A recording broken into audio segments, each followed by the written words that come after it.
अबुल हसन नदवी साहब। उन्होंने कहा था कि अगर कौम को पंचवक्ता नमाजी नहीं बल्कि 100% तहज्जुद गुजार भी बना दिया जाए, लेकिन उनको मुल्क के अहवाल से और सियासत से वाकिफ ना किया जाए, तो मुमकिन है कि आइंदा पंचवक्ता नमाज तो छोड़िए, आपको मस्जिद में जाने के लिए भी शायद ना मिले। आज उसी दौर से हम गुजर रहे हैं। आज उर्दू का जिस तरह से जवाल हुआ है, सभी लोग उसके गवाह हैं। आज जिस तरह से हमारी माएँ बहनें बुर्का पहनने से डरती हैं, नाम लेने से डरती हैं, हमारे बुजुर्ग दाढ़ी पर पहनने से डरते हैं, टोपी पहनने से डरते हैं, इससे ज्यादा सिर्फ एक ही बात हो सकती है कि हमको सीधे सीधे जेनोसाइड करा दिया जाए, मौत के घाट उतार दिया जाए। वो वक्त भी बहुत ज्यादा दूर नहीं है।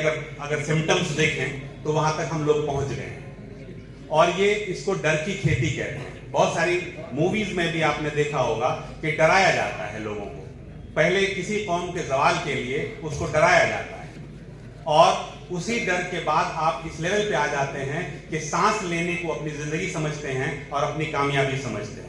आज मुसलमानों की उस हालत में एक शख्स हमारे बीच है जो इस तरह से खड़े हुए हैं खुलेआम कि उनको अपनी राजनीति की भी फिक्र नहीं है, और वो खुलेआम कहते हैं कि मुसलमानों के साथ हैं और जिनको पोलराइज करना है वो करें। वो मंच से कहते हैं, ऑन रिकॉर्ड कहते हैं। और इसको भुनाने के लिए दूसरी पार्टियां ये कहती हैं कि वो बीजेपी के बी टीम है या सिर्फ मुसलमानों के सामने जाते हैं। मैं प्रशांत किशोर जी को वेलकम करने के लिए एक शेर पढ़ता हूं कि आसान लग रहा है सफर देखने में पर, आसान लग रहा है सफर देखने में पर, दीवानगी की आखिरी हद तक गया हूं मैं। तो इस दीवाने के साथ अगर हम लोग नहीं रहेंगे तो हम किसके साथ रहेंगे? हजरत उस्मानिया सल्तनत के थे, उन्होंने कहा था कि एक डरी हुई कौम अपने सब बुज़दिली को सब्र का नाम देकर आने वाली नस्लों को गुलामी परोसती है। कहीं हम वैसा तो नहीं कर रहे हैं। आज यूएपीए देखिए 1967 में लाया गया, टाडा 1983 में लाया गया था। उसके तहत हमारे जवान अंदर बैठे हुए। अगर किसी भी क्राइम एक्ट में अगर देखें, आप डेटा देखें तो 98% जो क्रिमिनल एक्ट होता है, जो टेररिस्ट एक्ट होता है इंडिया में, वो रेड टेरर के नाम पे होता है। वो नक्सलिस्ट करते हैं। नक्सल में तो कोई मुसलमान नहीं है, सिर्फ 2% नॉन नक्सलाइट टेररिज्म होता है इंडिया में। लेकिन आज अगर टेररिज्म का नाम आता है तो हमारे सामने सिर्फ मुस्लिम का चेहरा दिखाया जाता है।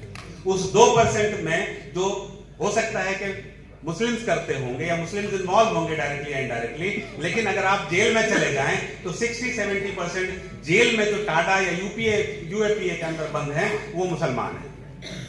और जितनी भी सो कॉल्ड सेकुलर पार्टियां हैं वो हमारे खिलाफ कहां उसमें खड़ी हुई हैं। आज एक छोटा सा एग्जाम्पल देते हैं, उमर खालिद और कन्हैया कुमार दोनों सेम जुर्म में अंदर गए, और आज कन्हैया कुमार एक बड़े लीडर बन के सामने आए हैं। कांग्रेस पार्टी उनको अपनी बड़े मंच में दे रही है। कांग्रेस पार्टी ने एक दिन भी धरना नहीं दिया उमर खालिद के लिए। या आरजेडी वाले या जदयू वाले इतने दिनों से हुकूमत में हैं, किसी ने आज तक कभी भी उसके लिए कोई बड़ा सा प्रोग्राम नहीं किया, क्या कोई मजमा नहीं किया। आज प्रशांत किशोर जो हम लोगों से बात हुई है खुले मंच से कह रहे हैं, ऐसे बच्चों के लिए, ऐसे मुसलमान लड़कों के लिए जो इस तरह के कैद हैं, बेवजह कैद हैं, उनके लिए लीगल टीम बनाने जा रहे हैं। और उस लीगल टीम के जरिए हम उन लोगों को छुड़ाने की भी कोशिश करेंगे और लोगों को बताने की भी कोशिश करेंगे कि क्यों हम उनको किस वजह से उनको डाला गया है। और कई बार आपने देखा होगा, पढ़ा होगा कि 20-20 साल के बाद जुर्म ना साबित होने की वजह से लोग छूट के आते हैं। बताइए उनकी जिंदगी क्या बच गई। तो ये डर की जो खेती होती है, एक तरफ से हमें डराया जाता है और दूसरी तरफ से उस डर का फायदा उठाया जाता है। और दूसरी पार्टियां, जो भी पॉलिटिकल पार्टियां हो, हमारे कांधे पे कांधे खड़ी नहीं होती, बल्कि कहीं से एक प्रचार कर देंगे कि हम मुसलमानों के साथ खड़े हैं। लेकिन इतनी लिंचिंग हुई है, मुसलमानों की मॉब लिंचिंग हुई है, 100 लोग 150 लोग मरे हैं, जो बहुत बड़ी तादाद नहीं है। यकीन मानिए बहुत बड़ी तादाद नहीं है। वो छोटे आपस में गुंडे, 2 गुंडे एक शहर में मार देते हैं इतने लोगों को, लेकिन उसको हाईलाइट किया जाता है ताकि डरे रहें। तो एक पार्टी डराती है और दूसरी पार्टी उस डर का फायदा उठा करके हमसे वोट लेती है। तो इस चीज को समझना पड़ेगा।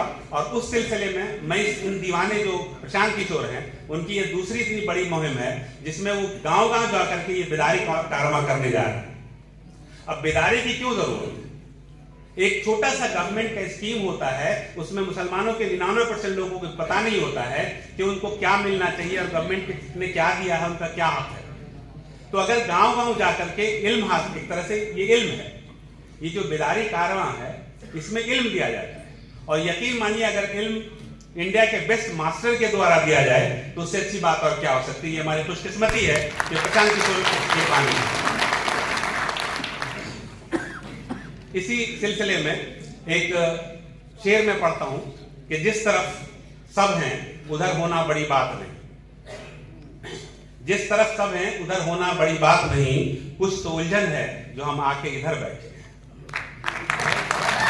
कुछ तो उलझन है जो हम आके इधर बैठे हैं। वो उलझन क्या है कि हमारे बाप दादाओं ने, हमारे अब की जनरेशन ने, नए यंग जनरेशन ने खुल के वोटिंग किया है किसी पर्टिकुलर पार्टी के लिए। हमने एक पर्टिकुलर पार्टी को हराने के लिए वोटिंग की, ये सभी लोग जानते हैं। ये बहुत आसान है प्रचार करना कि चलो उसको हराते हैं। प्रशांत किशोर जी क्या बोलते हैं कि नहीं चलो हम तुमको जिताते हैं। दोनों में आसमान जमीन का फर्क है। एक मनफी सोच है, एक मस्बत सोच, एक पॉजिटिव थिंकिंग है कि चलिए हम आपके साथ मिलते हैं और लोगों के साथ कांधा में कांधा मिलाते हैं और आपको जीत की तरफ ले जाते हैं। अब तक की पार्टियां हमको क्या बोलती हैं कि तुम हमको वोट दो, हम बीजेपी को हराएंगे। भाई हमको नहीं हराना, हमको जीतना है। और इन दोनों में फर्क है। हमको जीतने का जज्बा होना चाहिए। और मैं इस चीज के लिए प्रशांत किशोर का शुक्रगुजार हूं कि वो अपनी दीवानगी की उस हद तक जा रहे हैं, किसी भी चीज की परवाह किए बगैर।